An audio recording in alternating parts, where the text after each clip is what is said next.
Coming up, who wore it best? By which I mean who had the best offseason around the NBA. Doug Norrie and myself take a look at those top-ranking teams and maybe some multiple ones that avoided a pitfall, potentially getting into the trade waters with Brooklyn. We dive in next. You are Locked On Nets, your daily Brooklyn Nets podcast. Part of the Locked On Podcast Network, your team every day.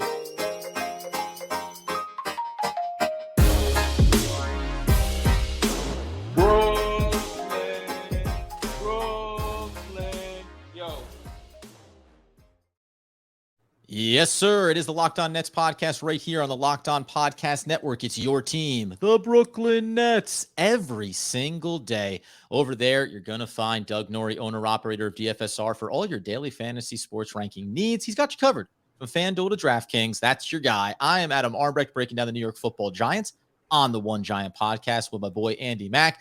We thank you for making us your first listen of the day, free on all those great platforms, and let you know today's episode is brought to you by BetOnline, with more props, odds, and lines than ever before. BetOnline, it's where the game starts. And Doug, where we're going to start is taking a look around the NBA, man. You talked about it the other day, Donovan Mitchell, the big trade to the Cavs, but a lot of moves happened this offseason, and it matters where the new hierarchy stands. We're going to tap into yours first with who you think had the best offseason in the NBA. Well, I mean, we'll bury this a little bit. I'll say the Nets had the best offseason because they didn't trade Kevin Durant. So like that, I think it. Go ahead. Yeah, no, fresh off the heels team, of a sweet live that I did last night for Thursday's episode, where the rankings of the best starting five in the Eastern Conference, the Nets were fifth. Go watch the episode. I could not necessarily wrap my head around it just because of on paper of like the Nets did nothing, and they have Kevin Durant, Kyrie Irving, and Ben Simmons. What are we talking about here? So it's not our favorite team, but the team we think maybe improved the most. Yeah, so I thought a lot about this, and it kind of stemmed from the Cavaliers piece because if you go back and listen to that episode, you'll know that I was really complimentary of what Cleveland did. I like a move like this. I like moves that are they going to be a championship team? Probably not, but it's okay to be really good in the NBA too. Like I think sometimes that's underrated a little bit. It's like, hey, only one team wins every year.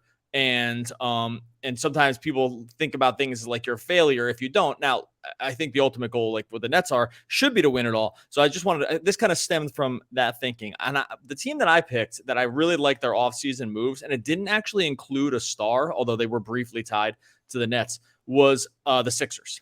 Like I like a lot what the Sixers did. They made a lot of moves around the margins. Not necessarily, they did not, for brief time were mentioned in the Kevin Durant piece that kind of came and went just as quickly, thankfully. But in terms of like how they improved, I think that they improved not dramatically, but marginally to the point where they're going to be a very good team addressing some clear weaknesses that they had last season. I'll go through some of the changes that I really liked, but just on a high level, when you hear the Sixers, like when you hear Harden, when you know it's Embiid, when you know how they kind of flamed out in the playoffs against Miami, is it weird to put them in a group that I think is like not the most improved, but really liked? I mean, maybe they are just one of the most improved. Like, we just really liked the moves that Morey and company did to address sort of the glaring weaknesses from their squad from last year. Yeah, I think it's easy to, and I know you're not necessarily lumping this into it, but to say full off season, right? James Harden, what it is to have someone transition over at the midpoint and try to acclimate to Joel Embiid and these other players, even from the highest level. And I know you're going to go into details here, but I talked about it in that 5-man lineup in the Eastern Conference. A guy like PJ Tucker, who's going to be on the list you're going to discuss, when you bring that player in, I think sometimes the trickle down benefits to other players on this roster, I'll be curious because we didn't talk about this pre-show, elevates other guys on the roster that over the last couple of seasons, maybe you would look at as being kind of a drag or underperforming or not meeting expectations. They can become better based on the other moves that Philly made this offseason. Yeah, so one thing to remember before I just touch on a couple of the individual moves, one thing to remember about the Sixers last year, because the way that it's set in most people's minds is, they get dumpstered in Game 6 by Miami, where it looks just terrible with Harden barely shooting. One thing that kind of is already forgotten about is that Embiid was so hurt near the end. Like every part of his body, it seemed like was hurt by the time that series ended. His face was broken. His finger was dangling off. Like he just like the guy was just totally a different guy. Like it was just now Career look, theme. you want to maybe and maybe you can just be injury prone. Those injuries were not really. They're not injuries that are off repeatable, like, ACL injuries or Achilles or things like that. So he jammed his finger pretty bad and he got whacked in the face pretty hard. So he was just kind of a shell of himself. In terms of what their team did, though, that will make things like slightly more difficult for the Nets in general and just for the NBA, is they addressed like wing defense in a way that could be really problematic here. Yeah. Like you mentioned, the PJ Tucker signing, that was specifically with if we make it to the finals here, if we make it to the finals or if we make it to the conference finals or whatever, is to deal with the other team's best wings who are usually, of the MVP caliber, the championship caliber. That would be Kevin Durant. That's Kawhi Leonard. That's Tatum, right? That's guys that are this elite group of wing players that you need a guy specifically to guard against. Tucker just is that guy. We've seen it in a series. We've seen it in multiple series with him before. We saw it specifically against Durant 2 years ago, where he just played him every single minute and played him, I thought, really, really well. So making that move for Tucker, I thought just really did address something that they needed. They signed Daniel House as a sort of a backup wing defense. He was an underrated defender for the Jazz last season. There's multiple guys that I respect in this field that thought he was just like better than Royce O'Neal on the same team last year. That's a debate for a different day, but it's clearly an upgrade at the wing D. And then they added D'Anthony Melton as some just backup sort of point guard duties to take the load off Harden at times. They obviously still have Tyrese Maxey. They just signed Montrezl Harrell as a backup center as well to sort of stem some of those Embiid minutes. He's nowhere near obviously the caliber or even the kind of player that Embiid is, but for a regular season center to go out there and run some pick and roll stuff with Harden, to be sort of a force on the boards, that's a nice little innings eater for Embiid over the course of the season. So, when you hear about all those moves, superstar, no, did not upgrade along those lines. But Harden took a deal that was going to help them sign some of these other guys that they maybe shouldn't have or couldn't have been able to do in the past. And I thought it just addressed all their specific weaknesses. And I think at this point, it probably just comes down to how you feel about Harden and Embiid. Because in terms of increasing the talent on the team in almost the exact areas they needed it, it's so clear that they did that. Yeah, I think too, when you are a team that has two superstars like Philadelphia does, it's different. Different teams need to accomplish different things in free agency. If you can bring in the right depth pieces, the right complementary pieces, to your point, the specific role guys that serve the function that matters most when in playoff basketball, something that the Philadelphia 76ers safely assume they're going to be in regardless of what they had done this offseason, right? So when your baseline is already being a top, 5-4 seed in the Eastern Conference, then the next part is the little additions, the little tweaks that help solidify or cement it. And I'll just throw in here before we talk about the other side of this coin. We mentioned at the top teams that didn't go the extra mile to maybe land Kevin Durant this offseason. The benefit, I think, to a PJ Tucker bring in, I did touch on this yesterday in the starting 5-man lineups. I think an area that they end up improving in is a guy that's getting paid a lot of money, and you don't necessarily know where he's going to flesh out. But Tobias Harris now does benefit. Like PJ Tucker plugging into potentially this starting 5-man lineup, that's what I was talking about before, about trickle-down effect. Tobias Harris's responsibilities are less, the liabilities are less, and then the offensive benefit there is certainly increased because PJ Tucker, at a minimum, takes a ton of corner threes, knocks him down at a plus 40% clip, and that's going to open up some other more favorable matchups for Tobias Harris. So a guy that has underperformed to his contract, I think now suddenly actually becomes an elevated player coming out of this offseason as well for Philly. It's funny. That's a good point about Harris because, one thing, players often get compared to just where they are in terms of what they get paid, right? And you're either a success or a failure based on if you don't make much money and you're awesome, then it's awesome. And if you make a lot of money and you underperform this kind of like quasi max salary that Harris has, it can look terrible. But he's not a bad player. It's just that he probably is bad. He just is bad compared to the $37 million a year he makes. Mm-hmm. We saw this with Wiggins last year, right? Like Andrew Wiggins was the fourth best player on some maybe want to say he's the third best player on the Warriors. he's grossly overpaid for what he did. But at that point, the Warriors didn't care. They just needed him to be. Right. They just needed him, and it was like, yeah, he's overpaid. Great, we won the championship, and he was sort of like the specific player we needed. Mm-hmm. Not necessarily comparing Tobias Harris to Andrew Wiggins, but just your idea that you said of looking at a contract, and if you're evaluating it in a vacuum, it's like, yeah, dude, it's a terrible contract. But evaluating it on, okay, well, now he's just on the team, and he's the fourth best player or whatever it's going to be. Great. If Tobias Harris is your fourth best player, you're probably a really good team. So and contracts aside. So I think that's a really good point to think about. We'll get here in a second to some of the other teams that Adam wants to put together, which I think is probably totally correct, around other teams that are maybe just improved by standing pat or had a great offseason just by standing pat. First, I'm going to talk to you about our friends over at BetOnline. BetOnline is thinking way in advance here, folks. If you go to BetOnline right now, you can take Brooklyn Nets -4 against the Pelicans in the first game of the year. 4-point favorites against the Pelicans right now. Go over. You can do that. You can take Brooklyn +750 over there to win the championship. Maybe you like Durant MVP because he's going to be around the whole season, +900 for the MVP behind Luka, Giannis, and Embiid, the aforementioned Embiid over here with the Sixers. That's all the stuff and way more that's available for you on BetOnline. Obviously, they're gearing up for football season Thursday night, but headed into Sunday, BetOnline's got you covered there. All the props, all the odds, all the lines that you need to kick off your day, kick off the season. Head on over to BetOnline. You can learn about all the different trends, all of the different action. BetOnline, where the game starts. Okay, so two teams in the Eastern Conference that were directly tied, one very specifically that we're going to dive into in Boston Celtics, but even also a team like the Toronto Raptors. I have another squad over in the Western Conference too, but let's right there at the top of it. The Boston Celtics, who were in the NBA Finals, and the reason why. When conversations were happening about Kevin Durant get traded, you look over at the Boston Celtics and think, hey, I could take 2 or 3 guys off of here and have a pretty nice roster for myself that could be competitive. I put them there as staying out of these waters and having one of the best off seasons because who did they retain? I mean, in whatever spectrum you want to look at it, they kept Jaylen Brown. That was 100% going to be the centerpiece of it. Were they going to lose a Marcus Smart? Didn't sound like it, but it could have been in that conversation. You get into the Grant Williams, you get into the Robert Williams IIIs of it all, and then down the line around other players like Derek White.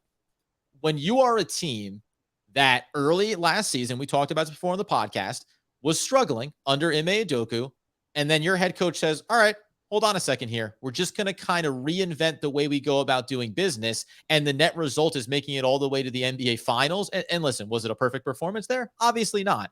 But continuity, consistency, all those things really matter to me. And they've lost nothing. Now they went out and tried to pick up some additional firepower, already have an injury. That's going to bite them a little bit.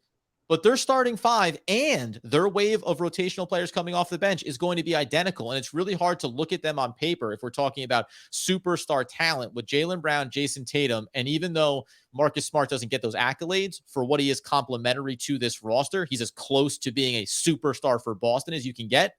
I don't see how you can look at this team and say your best move, at least in the short term, was to do nothing. Don't touch the money. Let's see if we can double down on this and find ourselves back in the finals again this year.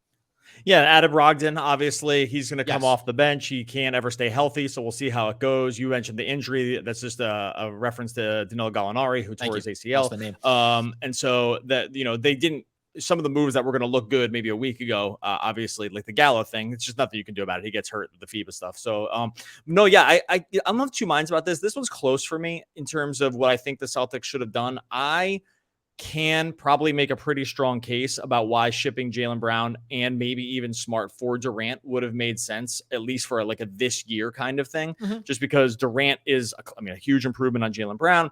And if you're like, hey, we'll make up 70% of Marcus Smart's defense with like another guy that we can add at the wing or something like that, then all of a sudden it's the math actually starts working out in your favor. And if you're like, and we're not going to be able to sign Jaylen Brown and blah, blah, blah, like there's worlds where I think they could do it, but it's hard to argue with a team that just went to the not making a ton of moves or maybe just marginal improvements around a team that just went to the finals and kind of getting sort of one guy that you sort of needed, which was a guy like Brogdon that could do some alternative ball handling and, make up for some offensive creation that they struggled with late. Yeah, no, I like it. It's a little, I think the other team is, who was the other one that you were going to mention? I know it was a Toronto.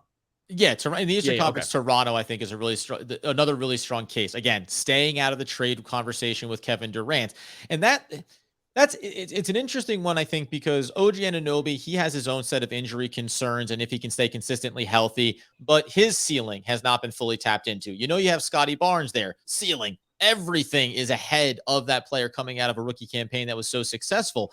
And then again, you still have Siakam and you have Nick Nurse as the head coach. Like this, I think, to your point, do you go all in on a Kevin Durant and push yourself from being Team X to top of the heap coming out of the Eastern Conference? I get the allure of that. And yet, as you said, some moves are about, like the Cavs. Does it make us a championship team? Maybe, maybe not. But it takes us from being a 7th seed to maybe being a top 4 seed. Like those moves matter. And if the Toronto Raptors, when you look at them on paper, their talent level and consistency, say nothing of Trent Jr., I just feel like, man, you are right there in the thick of it in the Eastern Conference.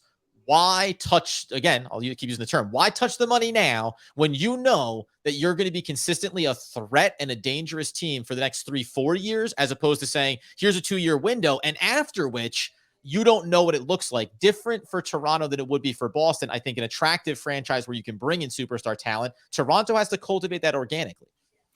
Yeah, I see the clear difference between Toronto and Boston. Like why I more definitively agree with you on the Toronto side is because the big part with Boston was they're pairing Durant with Tatum, right? Like, and when you have Durant and Tatum, I think people do underrate, like, sort of at some point how little you need behind that. Like you just don't need nearly as much when you have two of these guys who, like, let's say now we have two of the, wherever you're going to rank Tatum. Let's say we have two of the top, at worst, like 11 players in basketball, 12. So, but Toronto wouldn't have that, right? Like they'd be pairing it with Siakam or Van Vliet or kind of whatever was left in terms of, and those are still really nice pieces and they're really good players. But the whole point around why I could make a stronger case for Boston pulling the trigger is because when you add those two guys, like the talent is so top heavy in the finals, especially when you get to the finals, that those two guys, you just would be in the instant championship conversation still. I'm not sure the Durant thing puts the Toronto over the hump if they were to unload. Right. So there's two other role players, mostly because they just don't have a second guy who's good enough, right? Like you think about even Phoenix, if you have Devin Booker and Chris Paul, like if you're able to retain, I know they really never came close, but that's where I agree with you on Toronto. It's like, I don't think it would have gotten them all the way there. And they probably would have sacrificed some other chance of just being good a couple of years ago because they run the risk of just being bad in a couple of years. And that's, I think, to your point, the new ceiling when you pull that trigger has to be Boston. Watch out. We're in the finals. We're probably the favorite. Like that's the result. When you make the move, if you're Toronto, you come out the other side of it going, obviously we're better.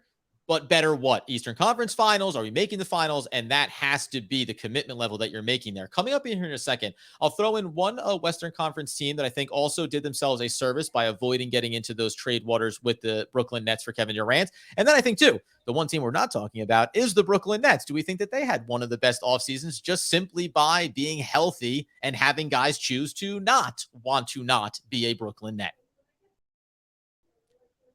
Okay, so the first quick one, I don't know if that double, triple, or possibly quadruple double negative worked or did not work for you. We'll break it down. Doug's visual on YouTube suggests we may need to reframe. It might have made sense. It might have made sense. It was just impossible to follow. Like my logic is flawless if you can follow it. Yeah. The New Orleans Pelicans would be the other Western Conference team. Just quickly here, like in the similar vein as Toronto, but further down the chain in terms of where they are. But when you go look at their roster and what it would have cost, whether it was a Brendan Ingram, Herb Jones, right? We talked about it at one point, I think, on the podcast, getting a little bit further down into some of those other pieces that you could have thrown in. Devontae Graham wasn't someone that we found so attractive, but there were versions of it. Again, what is that roster after you make that trade and give up 2 or 3 players back to Brooklyn? Where are you, Pelicans, in the pecking order? Now, maybe I'll ask you this before we talk Nets specifically. Do you think that it's more worth it right now in the landscape of the Western Conference as opposed to the landscape of the Eastern Conference, where the top end of the Eastern Conference, if you're not Boston and you're not Philadelphia, the move that you make to get Kevin Durant, you go, did we get into a top 2 or were we still the 3rd best team? Maybe Western Conference, you could make an argument for it, even if not the Pelicans. Yeah, that's, I think, a good way to, thinking about the conferences and how they shake out is a way to think about this here. The West is clearly weaker than the East at this point, or at least has more question marks. And so I think that thinking about that is correct in terms of like what you want to go for. But I think in general, I would put the New Orleans situation with Toronto in that, but it's a little different. Like with New Orleans having just re-signed Zion, you give yourself a runway to see kind of what you have here. In a way that they, right? Yeah, like and I think Toronto kind of knows, but knows it like wouldn't be good enough, right? Whereas New Orleans, we've seen enough of the Zion thing to know that it works when he's really healthy, and we've seen enough of Ingram to know that he's a really good player. I think that like they just have time to figure it out. They don't have to make this move. There will be other moves that they can make in the future, that they still have stuff. They have draft picks. They have assets that attach to something. I think in their mind, and I think this is correct, it's like, let's see what we have. Let's see how this year shakes out. Let's see how healthy Zion can get through a whole season before we unload everything to bring in someone else. There will be other chances at this. NBA players just get unhappy. Situations unfold. Like, you don't know what's going to happen. We do know that it happens every year, kind of. So I like the part where there just will be a move for them later is fine. I think for them to stand pat now and just be like, hey, let's just get through like a regular season where Zion plays a lot, and let's see if we can just be really good like that. I think that makes sense for them. So it's funny about all 3 of these teams. I agree with you on all 3. I think on a high level, it's just they're all for totally different reasons, though. And on the Pelicans, it's funny because when you in all their runways, the Pelicans have the longest road ahead of them. To say, like, if the Pelicans come out and they're a consistent playoff team this year and they get to the second round, okay. And then the following year, maybe they were close, almost made the conference finals, whatever. Like, they can continue to check boxes as this team that is still, that they're on the ascension for what their ceiling could be. Whereas, to your point, like Toronto, they may know what their ceiling is right now, but they also have a very solid floor for themselves, right? So they can feel comfortable standing pat. New Orleans can say, let's find out. How close can we get on our own? And I think you're right in saying there's going to be a name out there. There's going to be a player that comes up that we can then add into this mix for ourselves and take ourselves to the next level. But they haven't tapped out yet in terms of what they can be or accomplish. So the fan base, right, the revenue, everything can still be going in the right direction for them, even without making a big move. And they might see their situation as like they have maybe a higher variance because they, let's say Zion just becomes a top 10 player overall, right? Like they could be in the championship contention. I don't think Toronto can get there. They don't have the same ceiling. Now they could go the other way where we just realize Zion's just always hurt, right? Like he's just forever injured. And then they might know, okay, we can't be buyers. We can actually just be hardcore sellers here. And we can just kind of think about bottoming out again because the Zion thing beyond our control just didn't work. Like Toronto's not in that situation either. Like Barnes is in that kind of risk. He doesn't have the same ceiling as Zion, but he has a much higher floor on a season to season basis. So I think for them, the math can look like we might get through a season where he plays 20 games again. The foot's an issue. He can't keep the weight, like whatever it is. Zion's got a lot of questions, but he has championship level ceiling to him that these other guys that might not. And so you can talk yourself in both ways. That's why I said, let's hit the Nets real quick before we get out of here, just because we are a Nets related podcast and we still like what the Nets did here. Well, by the way, and so yesterday on the podcast, understatement, by the way. Yeah. T's coming here too for next week, where we take a look at teams that did not do so well for themselves this offseason. Maybe teams that should have pulled the trigger on a Kevin Durant trade at all costs. But on the Nets side of things, I said this yesterday in the episode talking about the best starting five in the Eastern Conference. The Brooklyn Nets were listed 5th. Behind the Cleveland Cavaliers, behind the 76ers, behind the Bucks, behind the Boston Celtics. And it just gave me pause for a second, and it ties into this. Did the Brooklyn Nets have one of the best off seasons? Of course they did, because they didn't lose any of their superstars, and they're going to have another bite at this apple of the version of it. And I'll put both in there, because when I looked at the best 5-man starting lineup, you can only do it on paper. You can't think about injuries. Everybody's healthy for every squad. Kevin Durant, Kyrie Irving, Ben Simmons, Joe Harris, and then even Nicholas Claxton. And I went through this yesterday. Go watch the episode where I break down how much better Nicholas Claxton can be with Ben Simmons on the floor in terms of his role. Are you surprised by them being 5th? Like, I found myself actually getting a little worked up about it. And where do you put them in terms of successful offseason, for an NBA franchise? I'd like to think that Brooklyn holding on to a superstar generational talent ends up also putting them near the top of this. Yeah, it's very silly because I think sometimes like what happens with these situations is that a publication or someone doing these lists will artificially knock one situation for the question marks, which I did. Exactly what I said. I was like, the Nets still fall underneath this specter of, oh, well, their injuries, their concerns, their question marks is why you can't. In this article, he said, I think it was Schwartz. I don't want to get the name wrong. He said, on paper, one of the best, if not the best, but too many question marks. I was like, that's everybody. That's every team in the NBA. And that's where I freaked out. So, yeah, no. And it's like, and I think that sometimes just because when you go through these exercises, you can't take a bias out. And I mean bias in this way. It's like, you can't unthink. Like, so it's way easier to give a team a pass if you've never seen it before. Yep. A la it's not like the Cavs get a pass, but it's just like, we can envision the best case scenario with it because we haven't seen it before. Whereas with the Nets, you can only sometimes, and I get why the Nets have not helped themselves in this at all. But you can only envision the worst case scenario because we've seen it. We've seen the worst case scenario. It's like this guy doesn't play and this guy wants out. So, but going through an exercise like that, you have to stick to the part where I'm just putting the 5 guys on the court and I'm putting the best version of the 5 guys on the court. And that's it. Like my other things I think, or like the risks or whatever, have to just go away at that point. And in that case, like the Nets can't be fifth. There's just no way. They have Durant. Even just having Durant, like just having Durant and Kyrie on the team. I can't even forget Simmons. Like those 2 guys alone, it just I don't know. It's very silly. But I get why it happens because you can't. It's so hard to remove the thing you already have seen from them when you put in a best case scenario. And look, we know this too. Like, for whatever the reason, and I guess I kind of get it, or maybe I guess I really get it, is that the Nets are really easy to pick on.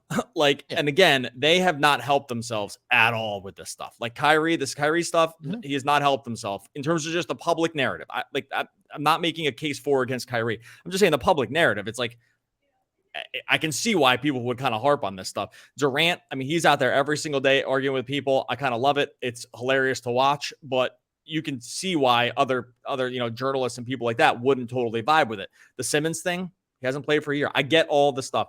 Yep. But the part where, like you said, if you're just putting out the best 5 iteration, having them be fifth is hilarious because it's just way too low. It means you're just not being honest about it, I think. And by the way, I talked so much about Ben Simmons assuming his health and what that means, and Joe Harris, all that stuff. And I talked about the ratings for Kevin Durant and Kyrie Irving together. But you could even use the Cleveland Cavaliers as the comp. Kyrie Irving, for whatever reasons, was not available for a lot of last season. Okay, if you could add Kyrie Irving or Donovan Mitchell to your roster as a player and a talent this offseason, if you're not taking Kyrie Irving, you're out of your mind, right? And that is, again, the filter I run through. Cleveland improved. Teams got better. The talents that are Kevin Durant and Kyrie Irving combined with everyone else, I know, to your point, it makes sense to drag it. It's recency bias. Cleveland looks better. They added a really high-level talent, so you elevate them. Kevin Durant stayed, but the Brooklyn Nets didn't add anything really, and that's why I think they get folded into this muck and this mire. And by the way, like the other thing to think about here is too is like I know. Okay, so even if you did if you just compared those 2 teams, right, and you did a draft between the two, if you did a draft between the top, when Doug does these. These are great. Well, if you did a draft, I've just started thinking. So I haven't put a ton of thought into this, but if you did a draft between the starting 5s, right? Yeah, Durant would get picked 1, and then who gets picked 2? I mean, it could be Kyrie. You could probably make a case for Darius. I don't think you do. You can make a case for Mobley because he's like super just like switchable, and he has a lot of other intangibles. With that, even that part is silly because Durant is so much better than the other guys that like you are so far ahead of everyone by just being able to pick first. Yeah. And because by the time it gets to me at 4th, I'm still getting someone good, but Durant is already better if I'm just snaking it back and forth between the 2 teams. Durant is already so much better than number 1 that it's like a joke if you don't take him to first. Because if you pick first and don't pick him, you're like, great, I win. I already win. Right. I already win because you made such a monumental error. I can't say that about all the rest of the guys. And by the time I get to the 5th spot for the Cavs, I have more question marks probably around that guy than I do for the Nets. But just the Durant factor alone is people underrate this because you're just like, hey, if you rank him, it's going to be Durant 1. Yeah, but we have to mathematically rank them. Durant is like 15% better than the next guy, right? Yeah. Like so you need you're so far in the dust if you don't have him. or you're starting at such a disadvantage by not having him. Whereas that would not work the same way for some of these other teams, like the Clippers, like the Celtics, where you're like, hey, I'm getting a 1A guy next.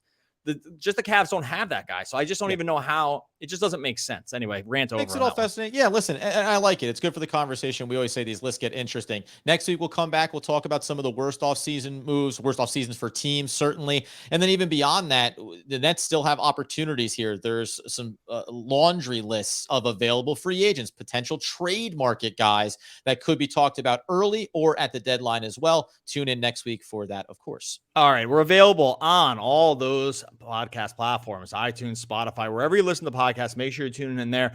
Go head on. If you're not already on there because you're listening through podcast form, go over to YouTube and subscribe. We're going to come up against 3,000 subscribers here heading to the season. We'd love to get to 4 before the season starts. That's my new, I always keep moving the goalposts when we think about YouTube, things that we want to hit. Now 4,000. I can see 3,000, but I'm already past 3,000 on the 4,000.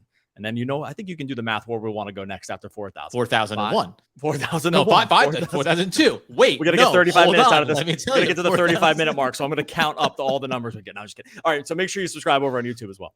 You better believe it. Hey, it isn't that I'm not a people person. I'm just not a stupid people person. That's generally a quote for the Locked On Nets podcast.